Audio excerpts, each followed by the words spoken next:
mahali pale pale. Nyumba hii haifuki wala moshi, hata kama chakula ni chafu. Ukiona mme wangu, moshi utafukaje? Mwenzio kichwa kinogara mtu mchana mzima. Si unajua ni kwa ajili ya maradhi, si kwa raha wala uzembe. Yeka kuka njaa Sivyo. Ndivyo njaa haileti shibe Sara. Lakini mwenzio nifanyaje? Miaka yote hiyo nilikuwa na afya yangu, mbona sikufanya ajizi? Muda wote hiyo nikiandaa, nikapika na kukaribisha ule. Iwaje leo hii kazi hiyo itanishinda, yalaumu maradhi. Mbona usimwite kichwa kaja kukusaidia?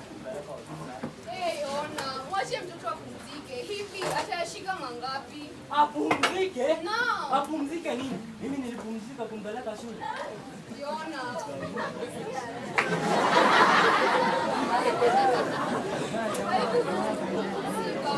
So acha tujitatizi, tukalea pamoja na taabu hizo. Ila tulikuwa tunatimiza wajibu. La, kila mbegu ipandwa haina uzima. Na hapo mavuno yake huvunwa. Mtu huitakasa sahani akijua itafaa tena. Sina hoja na kanuni ya hekima, lakini mtoto huyu naye pamoja na mzigo wa familia yake amejaribu kiasi chake. Amewafaa wanuna wake kwa hali na mali. Nasikia kulipa elimu ya chuo kikuu Silele mama. Jambo hili limewashinda hadi wazee wakubwa wenye mishahara minono serikalini. Ona, Kutoa ni moyo, ambaye ni utajiri.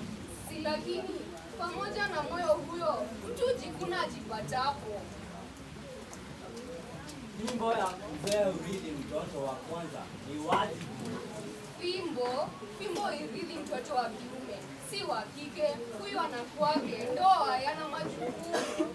Angeipata wapi ndoa hiyo kama si kwa elimu niliyojinyima mengi ili aipate? Yona. Ni kauli kwa kila alielea. Sehemu hiyo uliicheza vizuri, naye anajua na kushukuru. Hakika aliyofanya hayana kifani.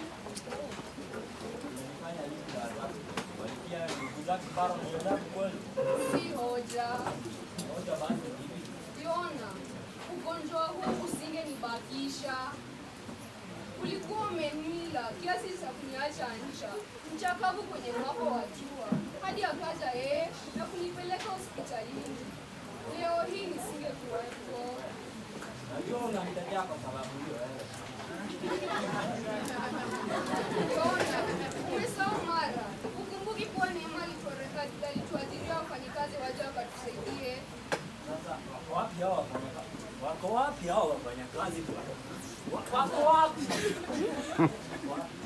Wa kwanza aliondoka kazi yeye mwenyewe akidai kuwa kazi ni nyingi hapa nyumbani. Wa pili tulimfuta kazi sisi wenyewe kwa kuwa hakuwa mwaminifu. Kuna kazi gani nyingi hapa? Hilo ndilo ajabu. Kizazi hichi cha fikra cha sasa hivi Wewe hakitaki kufanya kazi, kinataka tu kuja kazini kwa ajili ya mshahara. Nilipokuwa na afya yangu, tulishirikiana tukajikaza ili kutimiza riziki ya watoto hawa wetu. Sema kweli haikuwa rahisi, lakini tuling'ang'ana hadi tukashinda. Leo hii ni tofauti, bali yeye na moyo huyo wake rahimu, sijui wenzake wangekuwa wapi. Yona, wasichana siku hizi wamebadilika. Mtu anapolewa husahau ndugu zake, hutupa jogoo na mti wake. Sisi tuna bahati ya mtende kuwa tuna mwana anayetusikiliza na kutupika jeki. sasa ndipo asikutilie kondo hapa tena. Simaanishi hivyo. Ninachosema ni kuwa mzigo alituondolea ni mzigo, nasi tunafaa tuelewe.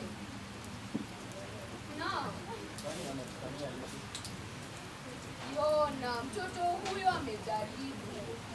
Hivi hata wewe anakutumia pesa za kununua dawa, hadi mapeni uliyopewa ulienda nayo kwa wazee wenzako ili wasikuone shabiki. Ati shabiki? Naam, shabiki. Lau sivyo wangekuwa washakubandika majina, wakakupiga vijembe na hata kukusema basi wewe kujua. Kumbe haya ndiyo unayowaambia wanao. Yepi tena? Eti mimi mzigo, eti wananisaidia. Unanichonganisha nawe? Wana haja gani ya hiyo? Wasiwasi wako mwenzangu. Lakini hii ndio tabia yenu wanawake. Miaka inaposonga mnajiona kama vile tambara bovu mzio mpya. Yona, unafanya makubwa mwenyewe. Pana haja gani ya hiyo? Mbona nipiganishe mji? Kila tunapozungumza litokee jambo lisilokukaa vizuri, unarudi tu pale kwa watoto wako. Watakuwaje wangu mimi peke yangu tu? Si ni zawadi ya ushirikiano wetu? Wengi wanatamani angalau kutia macho kwenye sura zao, lakini hawajataliwa. Yona, umesahau mara. Yona, Basi nao usifanye marefu. basi kilichobakia ni sisi kama wazazi wake kumpa baraka zetu. Basi na hiyo. Hivi nyumba hii haivuki leo?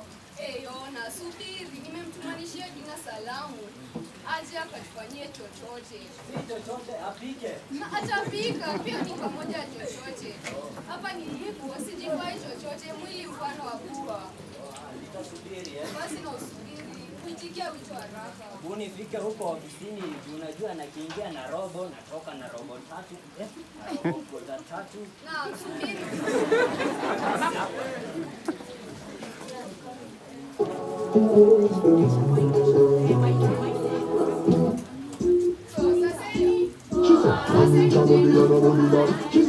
First of all, tunataka kuwashukuru for coming and for your cooperation. Tumefeel proud by your support. Na watu wako wanakuja. Hii ni for South na for East. Na for East, so wacha waseme majina zao. Mimi naitwa Margaret Mwangi for South. Sema nickname.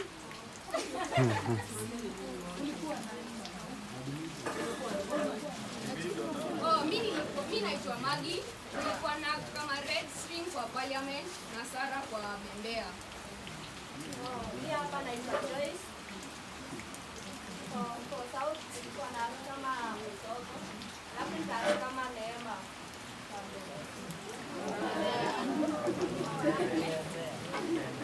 Taseni. Poa. Naitwa Vivian. Kwa South nilikuwa naamka Iron Lake. Taseni. Poa. Taseni tena. Poa. Naitwa Sylvia. Nilikuwa naamka kama state director kwa parliament. Except act 2 ndio sasa state director na fedha team. Taseni. Poa. Pande. Poa. Umefurahia? Naitwa Edith. Nilikuwa ni yangu kama Oyuni, lakini sijafika. Na kwa Ombea, mimi ni Asna.